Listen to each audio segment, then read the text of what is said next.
Good evening, YouTube. I just want to take a couple of minutes to do a little review on the Toronto Blacksmith belt grinder, the 2x72 belt grinder.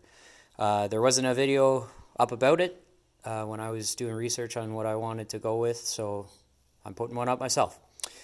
My first impressions are that it's great. I'll preface this by saying, I'm not going to call myself a knife maker. I'm a person that has made a knife, and I'm interested in getting into it, and I've enjoyed making a couple things here and there. I'm just getting into it. I don't have a basis of comparison. I've never used another one of these things. But in the couple of weeks that I've had it, I can see why it's kind of the gold standard for knife making, because it just makes a lot of the jobs you got to do so much easier. And I've been using it almost every day on other projects as far as metalwork and stuff like that goes, because it's just it's really slick to use. When I was looking at 2x72s, there wasn't a whole lot of options here in Canada. I'm in Ottawa, Ontario, so I saw Nexus Grinders has a similar kind of model, and then I found this guy. He was a little closer to home, so I went for it. That said, I've got nothing but good stuff to say about Nexus Grinders. They did a great job of putting together a belt pack for me and shipping it, so the customer service there is excellent. If you're thinking about ordering from them, I recommend. And I will recommend this grinder as well. It's made out of super heavy steel components. When I build stuff, I overbuild everything I make because I want it to last. And if I was going to make one of these, this is how I would have done it. It's just really well built. It's really solid. I've got no complaints. The components are good. No issues. You're not going to get it set up quite like this. It shows up just in the box, just the frame. So you got to find yourself a motor and electrical components. I just did a 2-horse from Princess Auto, and then on-off switch, and I welded this on. It's just some square tubing, and I put it all on a board. So I can take this off and put it underneath my workbench there. It's heavy, but I can move it around. I don't want it taking up all the space on my workbench, because I'll be missing that space for other projects. So I'd say if you're not handy and you don't know how to do any electrical or anything like that, you might find yourself getting a little frustrated. But everything's just a YouTube video away these days. So as far as getting things set up, it's not rocket science. So if you're handy at all, I'd say go ahead with it. Like I said, I didn't do a fancy 3-phase motor. I found them to be a little too expensive, and the VFD to control the speed and stuff like that. Like this one was running at a little over 1700 RPM. And I mean, I'm not a picky person when it comes down to things like that. So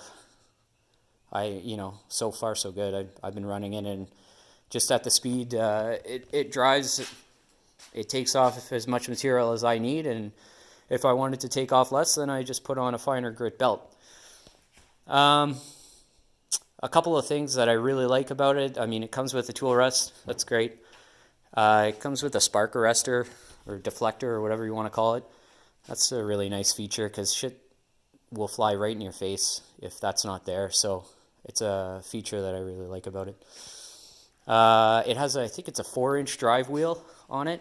So if I ever am missing the speed, I mean, I could spring for a bigger drive wheel, and that would speed things up a bit. But right now, I mean, it does everything I want it to do, so no big deal. One thing I think I'm going to do is get another tool arm and get a small wheel and put that on another tool arm. I might go for a big contact wheel as well, but I mean, I just don't know that much about it yet, and I've got a lot to learn, I think, about using the thing. So for now, I think I'm just going to get a small wheel, and I'm going to need another tool arm. But I mean, you can just get square bar from any metal supply. So I'm I mean, the one that he sells them, Toronto Blacksmith fella, I think his name's Paul. He'll sell you one.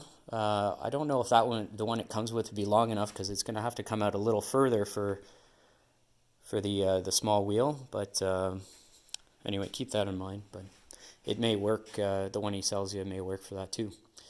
Anyway, just a quick video about it.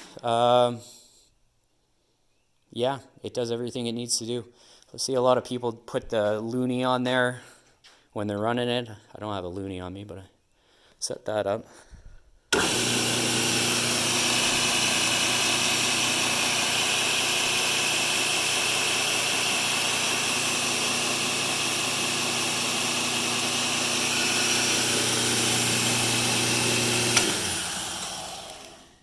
It just runs slicker than shit. I mean, it's super smooth. There's almost no vibration at all on the arm or on the tool rest or anything when it's running.